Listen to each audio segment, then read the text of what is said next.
ಎಲ್ಲವೂ ಯಕ್ಷಗಾನದ ಗಟ್ಟಿತನ. ಇದರಲ್ಲಿ ನಾನು ಮಾಡಿದೆ ಅನ್ನೋಕ್ಕಿಂತ ಯಕ್ಷಗಾನ ನನ್ನ ಹತ್ರ ಮಾಡಿಸ್ಕೊಂತು. ಅದಕ್ಕೆ ಸರಿಯಾದ ವ್ಯಕ್ತಿಗಳನ್ನು, ಅದಕ್ಕೆ ಸರಿಯಾದ ಸಂಬಂಧಪಟ್ಟ ಆರ್ಟಿಸ್ಟ್ಗಳನ್ನು ಅದೇ ನನಗೆ ಒದಗಿಸ್ತಾ ಹೋಯಿತು. ಬಹುಶಃ ಬರೆದಿತ್ತು ಅಂತ ಹಣೆ ಬರದಲ್ಲಿ ಬರೆದಿತ್ತು ಅನ್ಸುತ್ತೆ. ನಾನು ಖುಷಿ ಪಡೋದೇನಕ್ಕಂದರೆ ಈ ಥರದ ಒಂದು ಮಹತ್ತರ ಕಾರ್ಯ, ಯಕ್ಷಗಾನವನ್ನು ಬೆಳಕಿ ತರುವಂಥ ಎಲ್ರಿಗೂ ಪರಿಚಯಿಸುವಂಥ ಒಂದು ಕಾರ್ಯ ನನ್ನಿಂದ ಆಯ್ತಲ್ಲ ಅಂತ ಖುಷಿ ಪಟ್ಟಿದ್ದೀನಿ. ಸರ್, ಅದೆಷ್ಟೋ ಜನರು ನಾವು ಕೇಳ್ತಾ ಇರೋದು ಯಾವ ರೀತಿ ಸಿನಿಮಾ ಅಂತ ಹೇಳಿದ್ರೆ ಕಾಂತಾರದ ರೀತಿಯಲ್ಲಿ ತಮ್ಮ ಅಂತ ಹೇಳಿ ಏನಂತೀರಾ?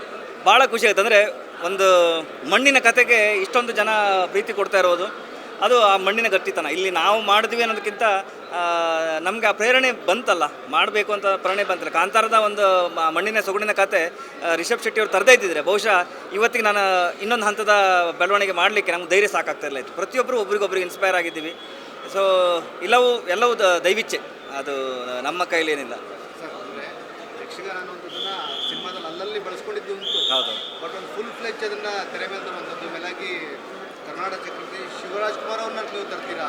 It's all about big respect. ಹೌದು, ಖಂಡಿತ. ಅಂದರೆ ಯಕ್ಷಗಾನ ಅಲ್ಲಲ್ಲಿ ಎಲ್ಲರಿಗೂ ಗೊತ್ತಿರೋದೇನು ಹೇಳ್ರಿ, ಎಲ್ಲೋ ಮಾಲಲ್ಲಿ ಹಿಂಗೆ ನಿಂತಿರೋದು ಅಥವಾ ವಾಲಲ್ಲಿ ಚಿತ್ರ ಬಿಡಿಸಿರೋದು ಅಥವಾ ಯಾವುದೋ ನಮ್ಮ ಸಿನಿಮಾಗಳಲ್ಲೇ ಹಿಂದೆ ಡ್ಯಾನ್ಸ್ ಮಾಡೋ ಥರನೋ ಈ ಥರ ಬಳಸಿದ್ದಿದೆ.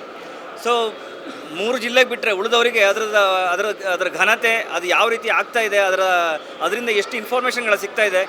ಕರಾವಳಿ ಭಾಗದ ಎಲ್ಲರೂ ಬದುಕ್ತಿರೋ ರೀತಿ ತಾನೂ ಬದುಕಿ ಇನ್ನೊಬ್ರಿಗೂ ಬದುಕಬೇಕು ಅನ್ನೋ ರೀತಿ ಬದುಕ್ತಾ ಇದ್ದಾರೆ. ಸೊ ಅದಕ್ಕೆ ತುಂಬ ಪ್ರೇರಣೆ ಯಕ್ಷಗಾನ. ಅಂದರೆ ಅನ್ನ ಸಂತರ್ಪಣೆ ಆಗಿರಲಿ ಅಥವಾ ನೀವು ಯಾವುದೇ ಹೋಟೆಲ್ ನೋಡಿ, ಅವರು ಒಬ್ಬರು ಬದುಕೋ ಥರ ಬದುಕ್ತಾ ಇಲ್ಲ. 10,000 ಜನ 1,000 ಜನ ಬದುಕೋ ಥರದಲ್ಲಿ ಇದೆಲ್ಲದೂ ಇನ್ಫಾರ್ಮೇಷನ್ ಇಂಡೈರೆಕ್ಟ್ಲಿ ಯಕ್ಷಗಾನದ ಕಥೆಗಳನ್ನು ಕೇಳಿ, ಪುರಾಣಗಳಿಗೆ ಬರುವಂಥ ಕಥೆಗಳನ್ನು ಕೇಳಿ ಅವ್ರು ಇನ್ಸ್ಪೈರ್ ಆಗಿ ಒಂದು 4 ಜನಕ್ಕೆ ಕೆಲಸ ಆಗಬೇಕು ಅಂತ. ಇದು ಉಳಿದ ಭಾಗದವರಿಗೂ ಬಂದರೆ ಎಲ್ಲರೂ ಬದುಕೋ ರೀತಿ ಬದಲಾಗುತ್ತೆ, ಆಲೋಚನೆ ಮಾಡುವ ದೃಷ್ಟಿಕೋನಗಳು ಬದಲಾಗುತ್ತೆ. ಎಷ್ಟು ವೀರರ ಕಥೆಗಳಿದೆ, ಇದೀಗ ಒಂದು ನೋಡಿದ್ದೀರಾ ನೀವು. ಈ ಥರದ ಸಹಸ್ರಾರು ವೀರರ ಕಥೆ ಇದೆ.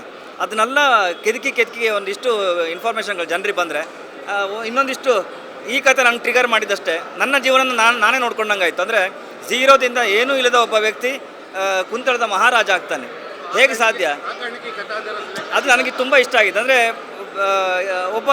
ಇವತ್ತಿಗೆ ಈಗ ನೀವೆಲ್ಲರೂ ಇದ್ದೀರಿ, ನೀವೆಲ್ಲರೂ ಒಂದು 15 ವರ್ಷ ಹಿಂದೆ ಎಲ್ಲೋ ಒಂದು ಅವಕಾಶ ಸಿಕ್ಕರೂ ಸಾಕು ಅಂತ ಕಾಯ್ತಾಯಿದ್ರು. ನೀವೆಲ್ಲರೂ ವೀರಚಂದ್ರಹಾಸರೇ. ಸೊ ಪ್ರತಿಯೊಬ್ಬ ಜೀವನದಲ್ಲಿ ಯಾರೆಲ್ಲ ಹಠ ಹಿಡಿದು ಬಂದು ಇವತ್ತಿಗೆ ಸಾಧನೆ ಮಾಡಿದ್ದಾನೆ ಅವನೆಲ್ಲರೂ ವೀರಚಂದ್ರಹಾಸ. ಸರ್, ಇನ್ನೊಂದು ನೋಡ್ಬೋದು ನಾವು, ಚಂದ್ರಹಾಸನ ಆಕ್ಟಿಂಗ್ ಅಂತ ಎಕ್ಸ್ಟ್ರೀಮ್, ಎಲ್ಲರೂ ಹೇಳ್ತಾರೆ ಯಾವ ಹೀರೋಗೂ ಕಮ್ಮಿ ಇಲ್ಲ ಅಂತ ಹೇಳಿ. ಯಾರು ಇವರು ಅಂತ ಹೇಳಬೇಕು?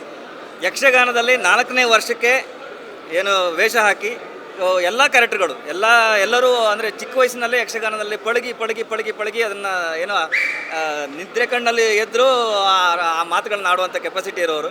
ಸೊ ಇವರೆಲ್ಲರ ಸಪೋರ್ಟು, ಅಂದರೆ ಪ್ರಸನ್ನ ಅವರಾಗಿರಲಿ, ದುಷ್ಟಬುದ್ಧಿ ಮಾಡಿದವರಾಗಿರಲಿ, ಪ್ರತಿಯೊಬ್ಬರು ಇವ್ರು ಬಂದಿದ್ರಲ್ಲ ವಿಷಯ. ಸೊ ಇಲ್ಲಿ ಇಬ್ಬರು ಪರಿಚಯ ಮಾಡಬೇಕು ಬನ್ನಿ. ಸೊ ನಾನು ಯುದ್ಧಕ್ಕೆ ಹೊರಟಾವಾಗ, ನಾನು ಈ ಥರ ಹೆಜ್ಜೆ ಇಡಬೇಕು ಅಂತ ಹೇಳಿದವಾಗ ನನ್ನ ಬೆನ್ನೆಲುಬಾಗಿ 400-500 ವೇಷಗಳು ಬೇಕಂದವಾಗಲೂ ರಾತ್ರಿ ಹೇಳಿದ್ರು ಬೆಳಗಿನಷ್ಟೊತ್ತಿಗೆ ವ್ಯವಸ್ಥೆ ಮಾಡಿಕೊಟ್ಟವ್ರು ಇವರಿಬ್ಬರು. ನವೀನ್ ಶೆಟ್ಟಿ ಐರ್ಬೈಲ್, ನಾಗರಾಜ ಶೆಟ್ಟಿ ನೈಲ್ಕಮಡಿ. ಬಹುಶಃ ಇವರಿಬ್ಬರು ಇಲ್ದಿದ್ದರೆ ಈ ಸಾಧನೆ ನಾನು ಏನು ಮಾಡ್ತಾಯಿದ್ದೆ, ನಾನು ಕನಸು ಕಾಣ್ಬೋದು. ಬಟ್ ಅದನ್ನು ವ್ಯವಸ್ಥಿತಕ್ಕೆ ಅಷ್ಟು ಜನ ವೇಷಗಾರಿಕೆಗಳನ್ನು ಇಡೀ ಕರ್ನಾಟಕದಲ್ಲಿ ಇರೋರನ್ನೆಲ್ಲರನ್ನು ಹುಡುಕಿ, ಅದು ಬೆಂಗಳೂರು ನಗರಕ್ಕೆ ತಗೊಬಂದು ಅವರಿಗೆ ವ್ಯವಸ್ಥೆಗಳನ್ನೆಲ್ಲ ಮಾಡಿ 500 ವೇಷಗಳನ್ನು ಬಳಸಿದ್ವು. 500 ವೇಷಕ್ಕೆ 1000 ಜನ ಕ್ರೂ ಬೇಕಾಗಿತ್ತು. ಅಷ್ಟು ಜನರನ್ನ ವ್ಯವಸ್ಥೆ ಮಾಡಿ ಇದೆಲ್ಲದೂ ಇಲ್ಲಿ ತನಕನೂ ನಮ್ಮ ಜೊತೆಗೆ ಬೆನ್ನೆಲುಬಾಗಿ ನಿಂತವ್ರು ಇವರಿಬ್ಬರು. ಈ ಥರ ನಮ್ಮ ಟೋಟಲ್ ಟೀಮು ಹಗಲು ರಾತ್ರಿ ಅಂತ ನಾವು ಪಟ್ಟಂಥ ಕಷ್ಟ ಇವತ್ತು ಖುಷಿ ಕೊಡ್ತಾ ಇದೆ. ಒಂದು ಕಲೆಗೆ ನಮ್ಮ ಕಡೆಯಿಂದ ಏನು ಋಣ ತೀರಿಸುವಂಥ ಇತ್ತು, ಅದರಲ್ಲಿ ಒಂದು 2% ತೀರಿಸಿದಂಥ ಒಂದು ಆತ್ಮತೃಪ್ತಿ. ನೀವೆಲ್ಲರೂ ನೋಡಿ ಖುಷಿ ಆಯ್ತಲ್ಲ, ನಮ್ಗೆ ಅದೇ ಸಾಕು.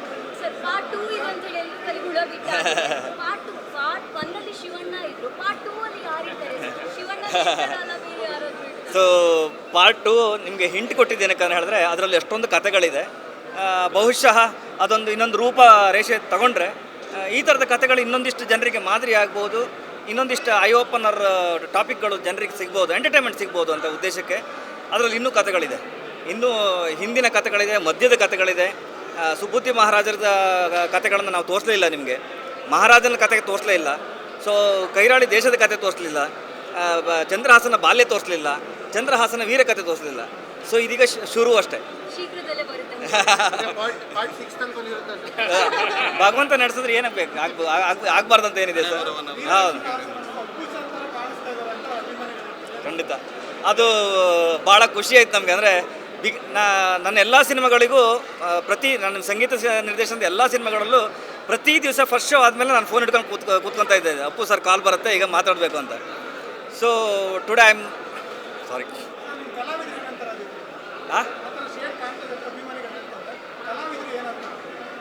ಅವ್ರಿಗೆ ಆ ಇನ್ಫಾರ್ಮೇಷನ್ ಗೊತ್ತಿಲ್ಲ, ನೀವು ಹೇಳಿದ್ಮೇಲೆ ಗೊತ್ತಾಗಿದ್ದು. ಈಗ ಸರ್ ಎಷ್ಟು ಥಿಯೇಟರ್ಗಳಲ್ಲಿ ರಿಲೀಸ್ ಆಗಿದೆ ಸರ್? 60 ಸಿನಿಮಾಕ್ಕೆ 60 ಥಿಯೇಟ್ರಿಗೆ ನಾವೀಗ ಫಿಕ್ಸ್ ಮಾಡಿದ್ದೀವಿ. ಇದು ಮುಂದೆ ಭಗವಂತ ನಡೆಸಿ ಫ್ಲೋ ನೋಡ್ಕೊಂಡು ಏನು ಸರ್ ಅವ್ರ ಸಪೋರ್ಟ್ ಎಲ್ಲ ಪ್ರತಿಯೊಬ್ಬರು ಸಪೋರ್ಟ್. ಅದೇ ಇದು ನನ್ನಿಂದ ಆಯಿತು ಅನ್ನೋದಕ್ಕಿಂತ ಪ್ರತಿಯೊಬ್ಬರು ಯಕ್ಷಗಾನ ಪ್ರತಿಯೊಬ್ಬರಿಗೂ ಪ್ರೇರಣೆ ಕೊಟ್ಟು ಅದನ್ನ ಕರ್ಕೊಂತು ಅಂತ ಹೇಳಲಿಕ್ಕೆ ಇಷ್ಟಪಡ್ತೀನಿ. Thank you very much. ಅದ್ಭುತವಾದಂಥ ಒಂದು ಯಕ್ಷಗಾನ ಕಲೆಯನ್ನು ಚಿತ್ರದ ಬೆಳ್ಳಿ ತೆರೆಯ ಮೇಲೆ ರವಿ ಬಸರೂರವರು ತಂದಿದ್ದಾರೆ. ಅವರ ಸಾಹಸಕ್ಕೆ ನಾವು ಮೆಚ್ಚಲೇಬೇಕು. ಕಾಂತಾರದ ಇನ್ನೊಂದು ಮಡಿಲನ್ನು ನಮ್ಮ ರಾಜ್ಯಕ್ಕೆ, ನಮ್ಮ ದೇಶಕ್ಕೆ ಅರ್ಪಿಸಿದ್ದಾರೆ. ಯಕ್ಷಗಾನವನ್ನು ಕಲೆಯನ್ನು ಇಡೀ ಪ್ರಪಂಚಕ್ಕೆ ಪರಿಚಯಿಸುವಂಥ ಕೆಲಸವನ್ನು ರವಿ ಬಸರೂರು ಮಾಡಿದ್ದಾರೆ. ಎಲ್ಲರ ಅಭಿನಯ ಅದು ಹೇಳಲಿಕ್ಕಾಗಲ್ಲ, ಅಷ್ಟು ಅದ್ಭುತವಾಗಿದೆ, ತುಂಬ ಚೆನ್ನಾಗಿದೆ. ನೀವು ಯಕ್ಷಗಾನ ಕಲಾವಿದರಲ್ಲ ಸರ್? ಕಲಾವಿದನಲ್ಲ, ಯಕ್ಷಗಾನ ಅಭಿಮಾನಿ. ಅಭಿಮಾನಿಯವರು.